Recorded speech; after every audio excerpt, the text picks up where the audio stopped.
मेरी माँ का सवाल, बच्चों को भूलने की दवाई है क्या? मेरी दवा की दुकान थी और उस दिन दुकान पर काफ़ी भीड़ थी। मैं ग्राहकों को दवाई दे रहा था।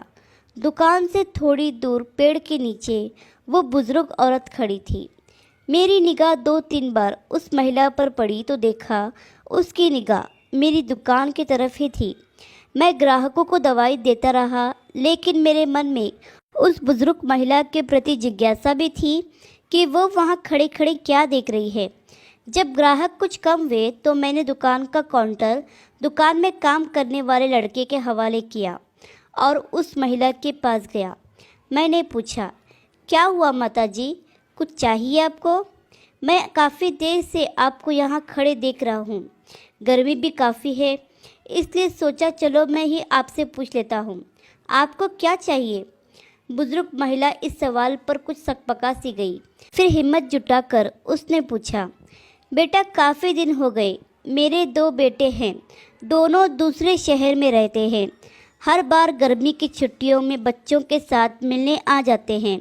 इस बार उन्होंने कहीं पहाड़ों पर छुट्टियां मनाने का निर्णय लिया है बेटा, इसलिए इस बार वो हमारे पास नहीं आएंगे। यह समाचार मुझे कल शाम को ही मिला। कल सारी रात ये बात सोच सोचकर परेशान रही, 1 मिनट भी सो नहीं सकी। आज सोचा था तुम्हारी दुकान से दवाई लूँगी, लेकिन दुकान पर भीड़ देखकर यही खड़ी हो गई। सोचा जब कोई नहीं होगा तब तुमसे दवाई पूछूंगी। हाँ हाँ बताइए ना माँ जी, कौन सी दवाई चाहिए आपको? अभी ला देता हूँ, आप बताइए। बेटा कोई बच्चों को भूलने वाली दवाई है क्या? अगर है तो ला दो बेटा, मालिक तुम्हारा भला करेगा। इससे आगे के शब्द सुनने की मेरी हिम्मत ही न थी।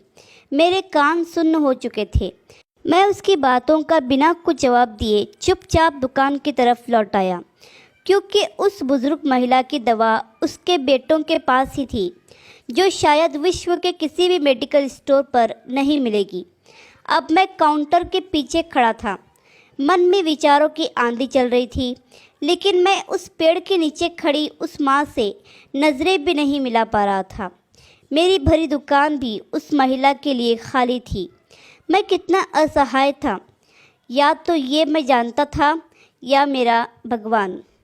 अब जब भी अपने शहर में ये सुनता हूँ कि इस बार गर्मी की छुट्टियों में हम गांव न जाकर कहीं और घूमने जा रहे हैं, तो वो पेड़ के नीचे उन माताजी की वेदना अंदर तक झंझोड़ देती है।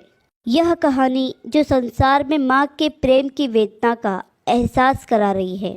आशा करती हूँ कि कहानी आपको पसंद आई होगी। कहानी पसंद आई हो तो लाइक, सब्सक्राइब और